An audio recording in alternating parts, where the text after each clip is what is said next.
శృతి చేయని సిగ్గుల వీణ రేగిందో యమ్మో మతిపోయిన ఈ పసికూన ఏం తాళం వేశాడే ఏం రాగం తీసిందే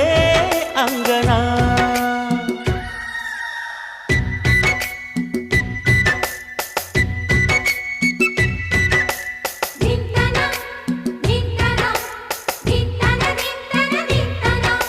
మోగిందో యమ్మో